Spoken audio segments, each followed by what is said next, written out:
नमस्कार। देश काल में आपका स्वागत है। मैं हूं मुकेश कुमार। दोस्तों, राणा सांगा का मामला अब एक नया टर्न लेता दिख रहा है।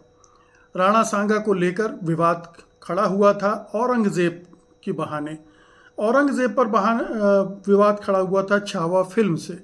हालांकि औरंगजेब से जुड़ा विवाद तो बरसों से उठता रहा है, लेकिन जो उनकी कब्र है औरंगाबाद के खुलदाबाद में, उसको लेकर जब विवाद छिड़ा महाराष्ट्र में, तो घूमते हुए वो औरंगजेब और फिर बाबर पर पहुंचा और अब राणा सांगा की बात हो रही है। नया मोड़ इसमें ये आया है कि बीजेपी ने इसे जमकर भुनाने की कोशिश की, लेकिन समाजवादी पार्टी के सांसद रामजी लाल सुमन ने इस पर जो टिप्पणी की और उसके बाद करणी सेना के लोगों ने जिस तरह से उनके घर पर हमले किए, उनके घर के शीशे, दरवाजे, खिड़कियां तोड़ी, और ये हमला इतना बड़ा था कि ऐसा लगता था कि वो रामजी लाल सुमन के परिवार को भी नुकसान पहुंचा सकते हैं।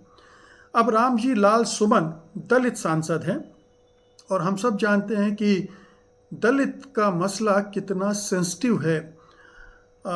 यूँ तो पूरे देश भर में है, लेकिन चूंकि उत्तर प्रदेश में अभी लोकसभा चुनाव में दलित के इशू की वजह से बीजेपी को भारी चोट पड़ी थी और बड़ी संख्या में वो सीटें गंवा चुकी है, और अगर विधानसभा चुनाव के पहले ये पिछड़ा दलित अल्पसंख्यक का जो पीडीपी का फार्मूला है, पीडीए का फार्मूला है अखिलेश यादव का, अगर ये एकजुट होता है, काम करने लगता है, तो फिर और बड़ी मुश्किल बीजेपी के सामने खड़ी हो सकती है। रामजी लाल सुमन ने संसद में कहा क्या था? उन्होंने कहा था कि अगर बाबर गद्दार है, क्योंकि वो बाहर से आया था, उसने हमला किया था, तो बाबर को भारत बुलाने वाले राणा संग्राम भी गद्दार हैं। अब इसको लेकर विवाद छिड़ा, इसके खंडन मंडन के सिलसिला शुरू हुआ कि राणा सांगा ने सचमुच में बाबर को आमंत्रण दिया था या नहीं दिया था। इसका एक पक्ष इतिहास में जाता है। अगर आप इतिहास को खंगालेंगे इतिहास के नज़रिए से, राजपूत के नज़रिए से नहीं, हिंदू के नज़रिए से नहीं, अगर आप इतिहास की जानकारी बढ़ाने के लिए या इतिहास के सच्चे तथ्यों को जानने और फिर उसके आधार पर अपनी राय बनाने के लिए करेंगे, तो आपको पता चलेगा कि हाँ, राणा सांगा ने बाबर को न्योता दिया था, क्योंकि वो इब्राहिम लोदी को, जो दिल्ली का सुल्तान होता था, उसको हराना चाहते थे। और उन्होंने भी भेजा था और दिलेर खान ने भी भेजा था, जो कि इब्राहिम लोदी का एक क्षत्रप हुआ करता था। और इब्राहिम लोदी इतना ज़्यादा तानाशाही निरंकुश प्रवृत्ति का बादशाह था कि उसके जितने क्षत्रप थे वो उससे नाराज चल रहे थे। तो एक तरफ नाराज क्षत्रप वो बाबर को बुला रहे थे, और दूसरी तरफ राणा सांगा, जिनकी नज़रें दिल्ली पर टिकी हुई थी, वो दिल्ली की बादशाहत या दिल्ली को अपने हाथ में चाहते थे, ताकि हिंदुस्तान की जो का राज है वो उनके मुट्ठी में आ जाए। इसलिए वो इब्राहिम लोदी को परास्त करना चाहते थे, और उनकी समझ ये थी कि बाबर तो लुटेरा है, आएगा दूसरे जो मुस्लिम इन्वेडर थे, गजनवी, गौरी वगैरह, उनकी तरह लूटपाट करेगा, चंगेज खां की तरह। चंगेज खां तो हालांकि मुस्लिम नहीं था, प्रकृति पूजक था। तो उन लुटेरों की तरह आएगा, लूटपाट करके चला जाएगा, और फिर दिल्ली हमारी मुट्ठी में होगी। लेकिन बाबर ने आकर अपना यहाँ इरादा बदल दिया। उसने तय कर लिया कि अब हमें हिंदुस्तान में ही रहना है, हमें वापस नहीं जाना है। ना उसने लूटपाट की और ना ही हिंदुस्तान छोड़ने का कोई इरादा जताया। तो राणा सांगा की जो स्कीम थी वो फेल हो गई। हालांकि राणा सांगा ने बुला तो लिया, लेकिन उसकी मदद नहीं की बाबर की, और बाबर इससे बुरी तरह उनसे नाराज़ भी हुआ। और फिर उसके बाद फिर बाबर के साथ लड़ाइयाँ हुई राणा सांगा की, और उसके बाद फिर एक दूसरा इतिहास आकार लेने लगता है, जिसमें बाबर के बाद हुमायूं, हुमायूं के बाद अकबर, और फिर मुग़ल राजवंश की सत्ता धीरे धीरे फैलने लगती है। औरंगज़ेब के समय काफ़ी बड़ा हिस्सा हिंदुस्तान का मुग़ल बादशाहत के अंडर आ जाता है। तो ये एक पक्ष है राणा सांगा का, और ये हमें समझना चाहिए कि ये इतिहास है। एक चीज़ और दिलचस्प है राणा सांगा की, कि उन्होंने किस तरह से अपने पिता से सत्ता पाई थी। उनके पिता के बाद ये 4 भाई थे और ये सबसे छोटे थे। इन्होंने बाकी 3 भाइयों से युद्ध किया, लड़ाई की, और उसमें उनकी एक आंख भी जाती रही। तो आपने जितने भी राणा संग्राम के चित्र देखे होंगे, उसमें एक आंख नहीं है। तो ये उस आंख उन्होंने उस लड़ाई में गंवाई थी। तो ये भी एक कैरेक्टर है। तमाम राजा महाराजा इसी तरह से सत्ता हासिल करते हैं। किसी को विरासत में मिल जाती है और किसी को छीनना पड़ती है, जैसे औरंगज़ेब ने भी छीन कर हासिल की और राणा सांगा ने भी हासिल की इसी तरह से। तो ये पहलू हैं जो इतिहास के हैं, जिसमें राणा सांगा को आप एक महान योद्धा के तौर पर भी देख सकते हैं, और इस तरह से भी देख सकते हैं कि वो उसने अपने राज्य विस्तार के लिए बाबर को आमंत्रित किया। और कोई भी राजा जो अपने राज्य विस्तार के लिए इस तरह का करता है, वो उसको आज के आईने में देखना ठीक नहीं होगा। खैर, तो जब बाबर को गद्दार कहा गया, तो फिर राणा संग्राम को भी गद्दार कहा जाने लगा, और इसको लेकर करणी सेना जाहिर है कि बिफर गई थी, क्योंकि वो मानती है कि सारे राजपूत राजा बहुत आदर्श थे, उनकी कहीं कोई आलोचना नहीं होनी चाहिए, वो तो कभी किसी पर अत्याचार करते ही नहीं थे, और वो सबसे बड़े देशभक्त वही थे, बाकी देश दुनिया तो गद्दारों से भरी पड़ी है। ये उनका सोच है, और इसी के सोच के चलते वो रामजी लाल सुमन के घर पर हमला कर बैठे थे। अब रामजी लाल सुमन ने साफ साफ कह दिया कि माफ़ी मांगने का तो सवाल नहीं उठता है, और इतिहास को नकारा नहीं जा सकता है। उन्होंने ये भी कहा है कि उन्होंने राज्यसभा के सभापति से मुलाकात की है और सुरक्षा की मांग भी की है। उन्होंने कहा कि इतिहास तो इतिहास होता है और आपको उसको स्वीकार करना पड़ेगा। ऐसा नहीं होगा कि आप अपना इतिहास पूरे देश पर थोपने की कोशिश करेंगे, वो अस्वीकार होगा। उन्होंने कहा कि ये समझौता हुआ था कि राणा सांगा आगरा पर हमला करेंगे। जब उनका समझौता टूट गया तो फतेहपुर सीकरी में उनका युद्ध हुआ। राणा सांगा बहादुरी से लड़ाई लड़ी उन्होंने, लेकिन हार गए। ये इतिहास है, इसे नकारा नहीं जा सकता, और इसी इतिहास को स्वीकार करने के लिए ना तो करणी सेना वाले तैयार हैं और ना ही हिंदुत्ववादी तैयार हैं। वो तो राणा सांगा को एक महानायक के तौर पर ही प्रस्तुत करना चाहते हैं। उनकी खामियों को, उनकी गलतियों को, उनकी बुराइयों को वो स्वीकार नहीं करना चाहते, जैसे वो ईश्वर का ही रूप हो। खैर, तो ये एक है। लेकिन अब समाजवादी पार्टी ने इस मुद्दे को ज़बरदस्त तरीके से उठा लिया है, और पूरे प्रदेश में अब इसको एक आंदोलन की शक्ल में चलाने जा रही है समाजवादी पार्टी। आपने रामजी लाल सुमन ने तो ये कहा ही, राम गोपाल यादव ने ऐलान किया, वो उनसे मिलने गए थे। फिर शिवपाल यादव भी रामजी लाल सुमन से मिलने गए थे, और दोनों ने ही ऐलान किया है कि अब प्रदेश में एक बड़े स्तर का आंदोलन शुरू किया जाएगा। और ये आंदोलन क्या होगा कि दलितों पर अत्याचार कर रही है बीजेपी की सरकार, होने दे रही है, क्योंकि करणी सेना वहाँ पहुँची, उसने तोड़फोड़ की। ये बीजेपी सरकार के मातहत ही हो रहा है। ऐसा कैसे हो सकता है कि एक सांसद के घर पर इस तरह से अटैक हो, और जो उत्तर प्रदेश की सरकार है वो एक वहाँ पुलिस वाले थे, उन्होंने थोड़ा बहुत रोकने की कोशिश की, लेकिन उस तरह से उन्हें रोका नहीं गया। अगर वो कुछ ऐसा कर बैठते जो कि रामजी लाल सुमन के घर के परिवारों के लिए हिंसक होता, तब क्या होता? तब तो बात और भी बिगड़ जाती।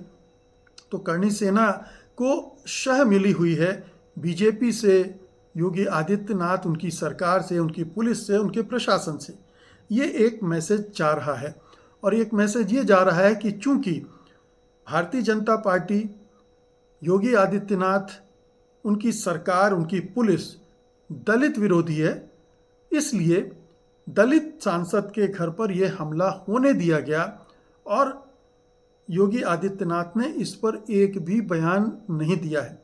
यहाँ तक कि भारतीय जनता पार्टी की तरफ से भी बयान नहीं आया। उन्होंने इस हमले की न निंदा की है न भर्त्सना की है। तो ये बताता है कि करणी सेना और भारतीय जनता पार्टी दोनों एक ही थैली के चट्टे बट्टे हैं। उन्होंने एक दूसरे की सहमति से ये किया था और ये उन्हें सुरक्षा भी दी गई और संरक्षण भी दिया गया।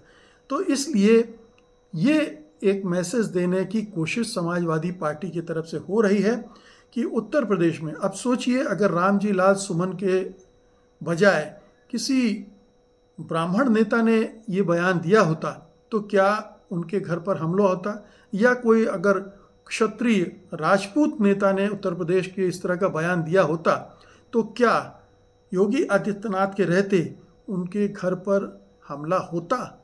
उनके घर को नुकसान पहुंचाने की हिम्मत चाहे करणी सेना हो चाहे कोई और सेना हो कर पाती? ये प्रश्न उठाया है रामगोपाल यादव ने और जाहिर है कि ये बहुत कन्विंसिंग लगता है। और जिस तरह का नरेटिव उत्तर प्रदेश में बन रहा है लोकसभा चुनाव के बीच से, और अभी तक लगातार उसको बनाने की कोशिश समाजवादी पार्टी के नेता अखिलेश यादव भी कर रहे हैं, और उधर राहुल गांधी का भी अपना एजेंडा दलित एजेंडे को साथ लेकर उसमें समावेश करके बना हुआ है। तो राहुल गांधी तो आप जानते हैं कि आरक्षण बचाओ, संविधान बचाओ, जाति जनगणना कराओ, ये उनका एजेंडा रहा है। और पिछले चुनाव में ये एजेंडा और अखिलेश यादव का पीडीए का एजेंडा दोनों जब कंबाइन हो गए तो बीजेपी चारों खाने चित हो गई और उन दोनों पार्टियों को अच्छी चुनावी सफलता मिली। खासतौर पर समाजवादी पार्टी के तो जैसे उसको खजाना मिल गया हो, इतनी सीटें जीतने की उसने कल्पना भी नहीं की होगी जितनी वो जीत पाई। तो ये एक जो बूस्टर डोज पिछले चुनाव में मिला और ये अखिलेश यादव को समझ में आ गया कि उत्तर प्रदेश में अगर अपनी राजनीति को मजबूत करना है तो केवल यादव और मुस्लिम MY समीकरण से काम नहीं चलेगा, उसमें दलितों को भी जोड़ना पड़ेगा। और चूंकि उत्तर प्रदेश में अब मायावती लगभग ख़त्म होती जा रही हैं, उनका वोट बैंक कभी 20 से 22% होता था, अब 10% के नीचे आ गया है। और जिस तरह से वो संघर्ष और उन सबसे दूर हट गई हैं, उससे आने वाले दिनों में वो और कम हो सकता है अगर अखिलेश यादव और उधर कांग्रेस दोनों मिलकर ढंग से दलित वोटों को अपने से जोड़ने की कोशिश करें, खास तौर से नॉन जाटव वोट, क्योंकि जाटव वोट तो अभी भी काफ़ी हद तक मायावती के साथ है, उसमें भी सेंध लगी है, पूरा का पूरा नहीं है।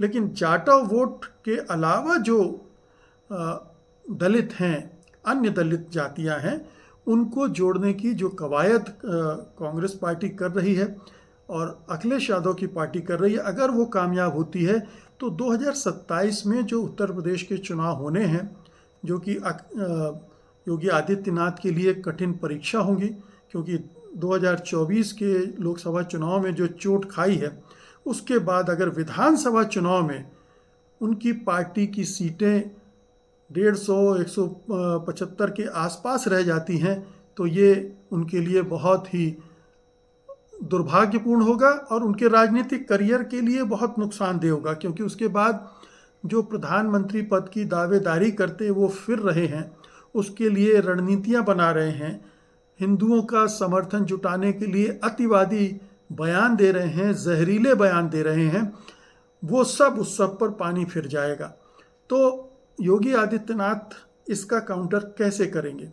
क्योंकि दलितों का आपने देखा कि अयोध्या जैसी सीट, जो फैज़ाबाद की सीट है, वहाँ तक पर बीजेपी नहीं जीत पाई, बल्कि अयोध्या के आसपास की सीटें भी वो गंवा बैठी थी। और समाजवादी पार्टी के अवधेश प्रसाद जीते थे अयोध्या से, और वो जो समाजवादी पार्टी और अखिलेश यादव वो उनको आगे रखकर अपनी जो सियासत है दलितों वाली आगे बढ़ाने की कोशिश कर रहे हैं। तो अखिलेश यादव को एक और पॉइंट मिल गया है रामजी लाल सुमन पर जो हमला हुआ उसकी वजह से, और उस हमले पर जिस तरह से चुप्पी छाई हुई है योगी आदित्यनाथ और बीजेपी में, इस सब को वो अब एक अभियान का रूप देकर पूरे उत्तर प्रदेश में अभियान चलाना चाहते हैं। तो ये उनकी रणनीति है। हालांकि बीजेपी भी लगातार इस कोशिश में है कि कैसे दलितों की, जो नान जाटों की वोट्स हैं, उसमें उसकी भी हिस्सेदारी बढ़े, क्योंकि अगर वो नहीं बढ़ेगी तो वो जो खतरा जिसकी बात मैं कर रहा था कि 150 पौने 200 के बीच ना चले जाए या उसके भी नीचे जा सकते हैं, क्योंकि गुस्सा भी अब लोगों में बढ़ रहा है। और चूंकि विकास कार्य हुए नहीं है, दावा बड़े बड़े भले ही करे अभी 8 साल पूरे होने पर योगी आदित्यनाथ ने, लेकिन हम सब जानते हैं कि कोरोना से लेकर कुंभ तक लगातार दुर्घटनाएं हुई हैं, हादसे हुए हैं, और जो कुशासन है वो लोगों ने महसूस किया है। जिस तरह से अल्पसंख्यकों को टारगेट किया गया है, अल्पसंख्यकों और जो बीच के उदारवादी हिंदू हैं वो भी योगी आदित्यनाथ से दूर छिटके हैं। तो भले ही योगी आदित्यनाथ के अतिवादी रवैये से एक तबका खुश होता हो, जिसके अंदर में जहर भर दिया गया है और वो इस तरह की बयानबाजियों को एंजॉय करता हो, लेकिन बहुत बड़ा तबका इस राजनीति से ऊब रहा है। और अगर यहाँ एक सकारात्मक विकल्प अखिलेश यादव और राहुल गांधी मिलकर देने की कोशिश तो कर रहे हैं, दे पाए अगर, तो योगी आदित्यनाथ के लिए बहुत बड़ा संकट खड़ा होने जा रहा है। तो कहने का मतलब ये है कि इस पूरे औरंगज़ेब प्रकरण का बीजेपी के लिए नुकसानदेह पहलू अब सामने आ रहा है कि औरंगज़ेब, बाबर, इन सब के नाम लेकर वो जो सांप्रदायिक जहर फैलाना चाहती है, उसके आधार पर सांप्रदायिक ध्रुवीकरण करना चाहती है, ऐसा ना हो कि वो दुधारी तलवार साबित हो, उधर तो काटे ही लेकिन इधर भी काट दे और इसका नुकसान बीजेपी को हो जाए। तो बीजेपी को भी अब समझना पड़ेगा कि ये जो राजनीति है, अगर वो अतिवाद के लिए तरफ ले जाएगी तो उसके क्या नतीजे निकल सकते हैं। क्या उत्तर प्रदेश की जनता लगातार इसी तरह के माहौल में, विषैले माहौल में रहना चाहेगी आगे भी, जहाँ पर कभी भी कोई भी हिंसा भड़कने की आशंका बनी रहे, कभी भी कोई दंगा भड़कने की आशंका बनी रहे? तो ये सारे पहलू हैं। और फिर योगी राज में जिस तरह से दलितों पर अत्याचार भी बढ़े हैं और उनकी उपेक्षा भी बढ़ी है, पिछड़ों का भी हाल बुरा है। अगर कोई एंजॉय कर रहा है तो वो उनकी जाति प्रजाति के लोग हैं योगी जी की, जिनको मज़ा आ रहा है, या यूँ कहें कि अपर कास्ट जो है वो भी योगी आदित्यनाथ के इस रुख से खुश होगा, उसको आनंद आ रहा होगा। लेकिन बाकी तबके दुखी हैं, क्योंकि न विकास हो रहा है, न रोज़गार आ रहे हैं। तो आखिरकार उनके जीवन स्तर में अगर सुधार नहीं हो रहा है तो वो इस हिंदुत्व को लेकर कितने दिन तक खुश होते रहेंगे। बहुत बहुत शुक्रिया आपका, धन्यवाद, नमस्कार।